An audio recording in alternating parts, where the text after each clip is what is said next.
Several times throughout The Whale, star Brendan Fraser repeats the same credo. People are amazing, his character, Charlie, says in various iterations, sometimes through tears and sometimes with a remarkably cheerful disposition. We're supposed to look on as audiences, wondering just how it is that Charlie, a man who is severely obese and confined to his apartment, is able to maintain this belief, when his own life has shown him the opposite time and time again. Charlie believes in the good of humankind with such fervency that the film leaves no space for denial. But the thing about Charlie's philosophy is that people are not amazing. We see this all the time in cinema, cruelty slowly percolating through the frame of even the most well-intentioned of films. Humanity is often wicked, even when it's not trying to be. And such is the case with The Whale, the first film in 5 years from director Darren Aronofsky. Aronofsky is an auteur as acclaimed as he is controversial, and his latest is no different. For a decade, The Whale has been Aronofsky's passion project. He was moved to adapt the story into a film from its theatrical origins, after he saw its celebrated off-Broadway run in 2012. But 10 years in the digital age is a lifetime in terms of cultural sensitivity. Social mores adapt and change. They're not the same as when the last curtain fell on Samuel D. Hunter's play. Even with the film's screenplay adapted by Hunter, and a blisteringly tender performance by Fraser, The Whale drowns in its own deeply misguided quest for empathy. The Whale is an insular film. From the moment it begins, we're locked into Charlie's point of view. We learn that he teaches an online collegiate English course, but won't turn on his computer's camera and reveal what he looks like to his students. He begs his students for authenticity, to show their emotions in their work through constant revision and thoughtfulness when analyzing other people's perspectives, but he struggles to be truthful with them about who he is. Charlie's reclusiveness doesn't end online. He hasn't left the confines of his small Idaho apartment in years. The farthest he'll make it is to the porch to retrieve a junk food delivery left outside.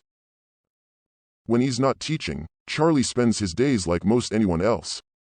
He reads, converses with his best friend, Liz, Hong Chow, and eats.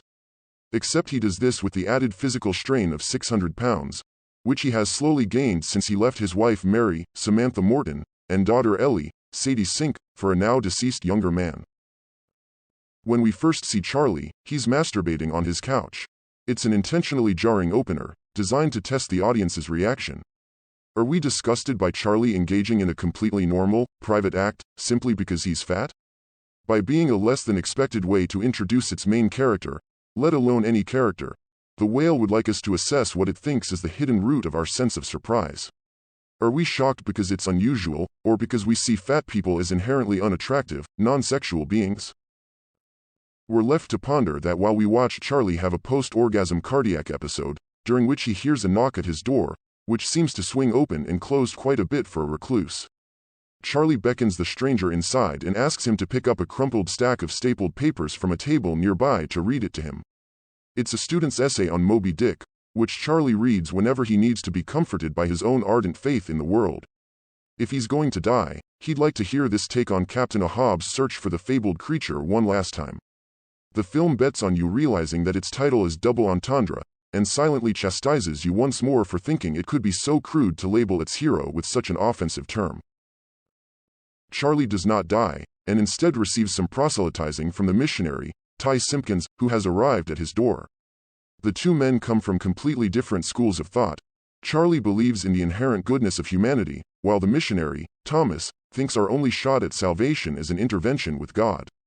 Contrasting Thomas's scriptural pushing is Liz, who cancels out her own tough love approach to Charlie's obesity with baffling enabling, handing him a meatball sub after telling him his extremely high blood pressure is identical to the symptoms of congestive heart failure.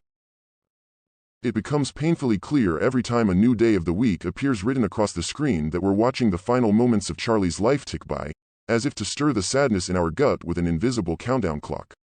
Charlie knows this too, which is why he's so eager to reconnect with Ellie in the short time he has left. In the 8 years since Charlie has seen his daughter, she's transformed from precocious to downright dreadful.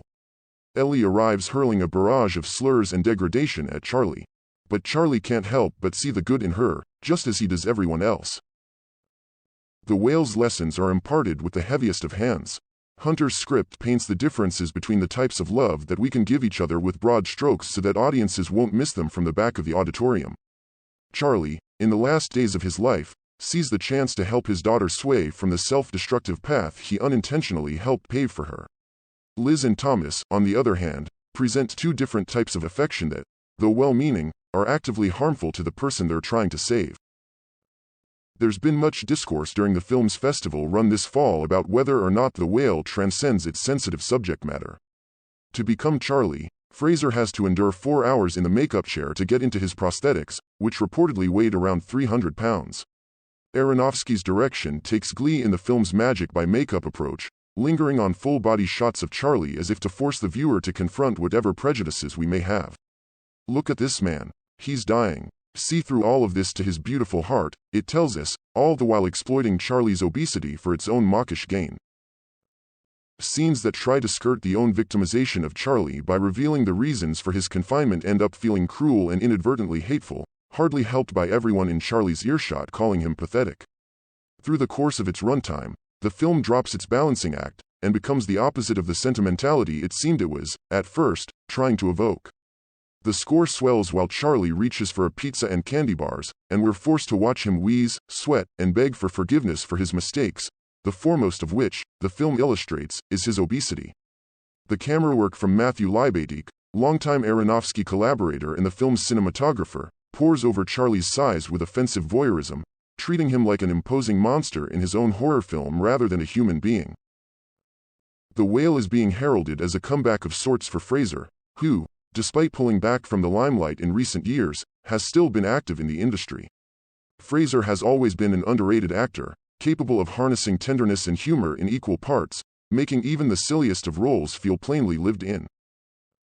Thankfully, Charlie is no different, and Fraser's thoughtful performance, which the actor consulted with the Obesity Action Coalition to perfect, is the sole factor that contributes to Charlie's humanity. Opposite Hong Chow, who deftly skates the script's conspicuous audience pandering in favor of harnessing genuine emotion, Fraser shines brightly enough to briefly clear the seemingly perpetual Idaho rain. Both Fraser and Chow manage to keep the film from coming undone by its overwrought writing. Its small twists are utterly predictable, and its ending is one last confounding ploy for redemption. At one point, Sink describes a poem by Walt Whitman as overwritten, which felt so glaringly ironic that I had to glance in my periphery to see if anyone else's shoulders shook with a knowing chuckle. It's difficult to shake the feeling that, in the right hands, a story like this might have a shot at genuinely altering people's perceptions. Narratives like Charlie's surely have merit, endless reasons to exist. But not when they're made this haphazardly. There are so many important things that need to be said about fatness, the negative culture surrounding it, and the ways in which trauma is capable of affecting the mind and the body in tandem. But here, everything feels distinctly like the stage play it's adapted from, trying to force us into feeling extreme emotion. In the great, oceanic abyss of well-intentioned cruelty, the whale can barely tread water.